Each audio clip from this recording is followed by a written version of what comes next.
Hello friends and my dear students and good evening and जय श्री राधे कृष्णा। एक बार फिर आप साथ हैं विवेकानंद क्लासेस में। और मैंने अब तक आपको 7 फिगर ऑफ स्पीच स्टडी कराए थे, नहीं पढ़ाए थे, जो आपने टीच किए, यानी simile metaphor, personification, apostrophe, oxymoron, hyperbole. उसके बाद एक बार आप क्या करेंगे, अब मैंने क्वेश्चंस नोट किए हैं, एक बार इन क्वेश्चन का आप स्क्रीनशॉट लेके इन्हें सॉल्व करें और सॉल्व करने के बाद फिर मुझे कमेंट बॉक्स में लिखकर इनके आंसर बताएं।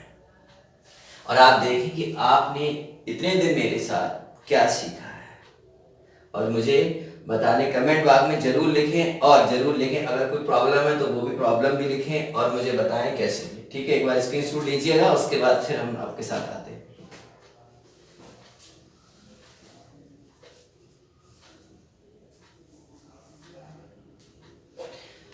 हाँ, तो देखिएगा, point out the figure of speech in the following. इनके आपको आंसर्स क्लियर करने हैं। जब तक आप प्रैक्टिस नहीं करते ना, प्रैक्टिस मेक्स मैन परफेक्ट। जब तक आप इनकी प्रैक्टिस नहीं करेंगे, जब तक आपको पता ही नहीं चलेगा क्या सही हो क्या गलत है।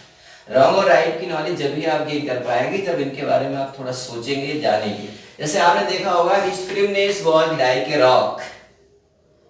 जैसे लाइक्स वर्ड्स आ गया, एज लाइक सो, जो वर्ड्स होते हैं वो सीधे आप जानते हैं सिमली को फॉलो करते हैं। फिल्मनेस उसकी दृढ़ता जो कैसी, चट्टान के समान, जैसे चट्टान स्थिर होती है वैसे कोई दृढ़ता जो है वो रॉक के समान है। तो यानी लाइक से आप समझ गए होंगे कि तुरंत क्या है, फिगर ऑफ स्पीच कौन सा है, इसमें सिमली है।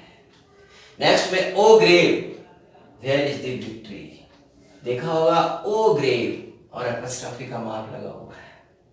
एपोस्ट्रोफी के मार्क से आप पहचान गए होंगे, क्योंकि एपोस्ट्रोफी एक ऐसा मार्क है और किसी सेंटेंस में नहीं आता है और किसी फिगर ऑफ स्पीच में नहीं आता है, इसी में आता है। तो देखा होगा आपने क्या हो गया, ये एपोस्ट्रोफी हो गया। संबोधन यानी किसी बेजानदार वस्तु को ऐसे संबोधन करे, जैसे मैंने ग्रेव, ओ वर्ल्ड, ओ लाइफ, ओ टाइम, इस तरीके से समझो। किसी नॉन लिविंग थिंग्स को, किसी विचार को, किसी थॉट को, अनदेखी चीज को पुकारते हैं तो वो क्या होता है, आपका एपोस्ट्रोफी होता है। His honor rooted and dishonor stood। आपने थर्ड में देखिए, his honor और dishonor दोनों में रिलेशन दी। ऑनर और डिसऑनर, एक अच्छाई और एक बुराई शो कर रहा। जब एक अच्छाई और दो, यानी दो अपोजिट कंट्रास्ट, एक ही सेंटेंस में दो अपोजिट बातें जब कही जाती हैं तो आप समझ जाते हैं क्या होता है, वो ऑक्सीमोरन होता है। यानी क्या है, आपका ऑक्सीमोरन है। ऑक्सीमोरन है। इसके बाद honour and dishonour rooted stood, यानी देख सकते हैं आप पूरी तरीके से क्लियर हो रहा है। जिसने थोड़ा सा भी मेरी बात को समझा है, इसने थोड़ी सी भी समझने की कोशिश की है, तो वो तुरंत समझ जाएगा कि ऑनर और डिसऑनर एक दूसरे के अपोजिट है, यानी विलोम शब्द है, यानी एंटोनिमी। इसके लिए क्या होगा, ये आपका ऑक्सीमोरन हो गया। अब देखिए, the news you bring is a dagger to my heart without edge like so. जब कंपैरिजन की जाती है, आपने कहा ये समाचार डैगर यानी छुरे के समान मेरे हृदय पे गिरा, तो यही एक तरीके से क्या है, समानतम कंपैरिजन करने वाले वर्ड्स जो हैं, जो आप हटा दिए जाते हैं तो आप समझ जाते हैं क्या है, ये मेटाफर होता है। तो ये क्या है, आपका metaphor. It is seriously to think like this. कभी कभी हम देखते हैं कि हमें लाइक मिला, लाइक मिलने के बाद सिमिली तो हुआ, लेकिन सीरियसफुली वर्ड की वजह से ऑक्सीमोरन भी हो सकता है। ऑक्सीमोरन, इसमें दो है फिगर ऑफ स्पीच, कभी कभी दो फिगर ऑफ स्पीच हो जाते हैं कि सीरियसफुली बोले जानते हैं कि मूर्खता, गंभीर, तो इसमें ऑक्सीमोरन भी है और आपका सिमिली भी है, दोनों की जरूर सकते हैं। आई विवर्स ऑन द पेपर। ये देखिए, मैंने कहा ना कि छोटे छोटे पत्थर के टुकड़े जो नदी के किनारे आके गिरते हैं, उनका एक साउंड होता है। जब जब हवा चलती है, साउंड होकर धीरे धीरे आके किनारे से टकराती हैं, तो उसमें देखिए जब ये छोटे छोटे यानी उन टुकड़ों को, उनकी जो साउंड है उसके लिए कहा गया है, ये साउंड किसमें होता है, वो ऑनोमेटोपोइया होता है। ए 1000 ईयर आर स्टडी, जैसे आपने तुरंत देखा होगा 1000 ईयर हजारों साल। मैंने कहा नहीं, गॉसिप, जब कोई ऐसी बात की जाए जो आपको अनबिलीवेबल लगे, जिस पे आप इजीली विश्वास ना करें, कांट बिलीव, तो क्या इतना बढ़ा चढ़ा करके बोलना, ग्रेटर लॉस ऑफ या बेटर और वर्ष हो, तो उस कंडीशन में क्या होता है आपका हाइपरबोल होता है। ठीक है, lake was clear as crystal, जैसे आपने क्रिस्टल मैंने कहा शीशे के समान साफ, लेकिन एज आया है आपका। एज से आप समझ गए होंगे कि लेक का जो वाटर का जो झील का पानी है उसकी कंपेरिजन क्रिस्टल शीशे के जैसे समानता के साथ की गई, तो आप समझ गए आपने सिमली है। अगर एज यहां से रिमूव कर दिया जाता तो मेटाफर भी हो सकता है, लेकिन एज रिमूव नहीं है, इसलिए क्या है सिमली है। Soul was like a star, like आ गया तो भी समझ गए होंगे सिमली है। Sweet action are the spice of life, sweet actions जो अच्छे कार्य होते हैं, गुड कार्य होते हैं, वो स्पाइस ऑफ लाइफ जीवन का क्या मसाला, जीवन में ऊर्जा भरने का काम करते हैं, तो यानी इनकी कंपैरिजन है, क्या है आपका मेटाफर।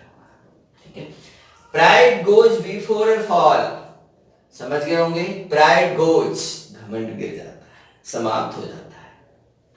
क्या यहां पर हमने प्राइड का पर्सोनिफिकेशन पर्सोनिफाइड किया है, तो पर्सोनिफिकेशन हो गया। ओ माइटी सीजर, तुरंत अपस्ट्रॉफी आपने देखा होगा, तुरंत पहचान भी लिया होगा कि जो अपस्ट्रॉफी है तो ये अपस्ट्रॉफी होगा, क्योंकि अपस्ट्रॉफी में ज्यादा संभावना और कुछ होने का सवाल ही नहीं उठता। सो से आप कंफ्यूज मत होइएगा। ठीक है, काइंडनेस कंक्वायर द क्रूअल, काइंडनेस दयालुता विजित करती क्रूअल, यानी यहाँ पर ऑक्सीमोरन है, ऑक्सीमोरन, क्योंकि इसमें दो क्वालिटी अपोजिट क्वालिटी शो की जा रही है। Wish is to father to the thought, देखिए विश का कंपैरिजन, विश क्या है, wish is to father to the thought, विचारों के समानता है। ठीक है, यानी विश जो इच्छा है इस फादर है, यानी विशा के विश को जो है पर्सोनिफाइड किया गया, इसलिए पर्सोनिफिकेशन है। Life is a tale told by an idiot, ये भी आपका life is tale told by an metaphor है। ठीक है, लाइफ का कंपैरिजन एन इडियट से किया गया। स्वीट बिटर टीयर्स, ये समझ गए होंगे, स्वीट बिटर टीयर्स कैसे, स्वीट बिटर टीयर्स मीठे कड़वे, यानी दो अपोजिट क्वालिटी की बात की गई है। जब दो अपोजिट क्वालिटी शो की जाती है तो आप समझ जाते होंगे क्या है, ऑक्सीमोरन है। Truth sits upon the lips of dying man, सत्य बैठ गया मरते हुए व्यक्ति के होठों पर, यानी हमने क्या करा, इसको पर्सोनिफिकेशन कर दिया, पर्सोनिफाइड है, नहीं पर्सोनिफिकेशन हो गया। I hear lake water lapping, तो आप तुरंत समझ गए होंगे पानी के गिरने की जब आवाज आने लगी तो समझ गया ऑनोमेटोपोइया हो गया। And sound, all perfumes of Arabia will not Sutton this little hand, इतना बढ़ा चढ़ा कर करना, इतनी गॉसिप करना, इतना हाइपर कर देना कि पर अरबिया का सारा परफ्यूम, ऐसी कंडीशन आप समझ गए होंगे क्या होता है, हाइपरबोल होता है। And I just hear the mew of cat, बिल्ली का साउंड यानी बिल्ली की आवाज, ये भी आप तुरंत समझ गए होंगे कि साउंड है तो ऑनोमेटोपोइया, किसी व्यक्ति वस्तु जानवर की आवाज होती है तो वो क्या होता है, ऑनोमेटोपोइया होता है। तो आपने टैली किया होगा, देखा होगा, मिलाया होगा कि कितने आपके करेक्ट थे और कितने करेक्ट नहीं थे, क्या गलती थी और क्या गलती नहीं थी, टोटल आपने वॉच किया होगा। ठीक है, अब नेक्स्ट पीरियड जो है वो आपका ट्रांसलेशन का होगा, मैं इसमें ट्रांसलेशन स्टार्ट करूंगा, और ट्रांसलेशन में पहले बताऊंगा कि how many kinds of sentence में आपका 9, 10, 11, 12 यहाँ तक कि कोई भी बंदा, इंग्लिश स्पीकिंग वाला बंदा भी ट्रांसलेशन सीख सकता है, समझ सकता है। एक नए सीक्रेट बताऊंगा, उसके अंदर नई नई कुछ ऐसी चीजें बताऊंगा जो आपने अभी तक नहीं पढ़ी होंगी, आप उसे समझेंगे। इसलिए सब्सक्राइब करें और विवेकानंद